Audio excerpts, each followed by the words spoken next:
કોઈ એક પેશન્ટ છે કે જેને આવી હરસ જેવી બીમારી હોવાની એને મનમાં એમ લાગે છે કે મને સંભાવના છે કે મારી તકલીફ હરસ હોઈ શકે છે, તો એની ઘરગથ્થુ સારવાર શું હોઈ શકે? ઘરગથ્થુ સારવારમાં પહેલું તો સારો ખોરાક લેવો.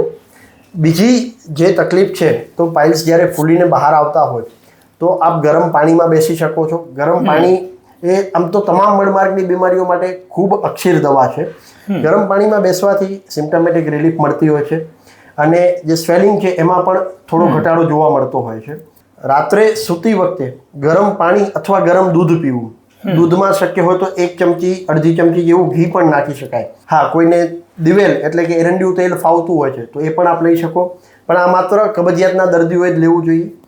ઓન ધ કોન્ટ્રરી, જેને ડાયરિયા રહેતા હોય, જેને વારે વારે મળત્યાગ માટે જવું પડતું હોય, તો એણે એવો ખોરાક લેવો જોઈએ કે જેનાથી એની મળ પ્રવૃત્તિ આઈડિયલ આવે, એટલે કે કેળા જેવો આકારમાં બંધાયેલો મળ આવે, દિવસમાં 1 કે 2 વાર જવું પડે, એ મળ દુર્ગંધ રહિત હોય, અને એ રીતના ખોરાક લેવામાં આવે તો આ બીમારીઓમાંથી ચોક્કસ બચી શકાતું હોય છે.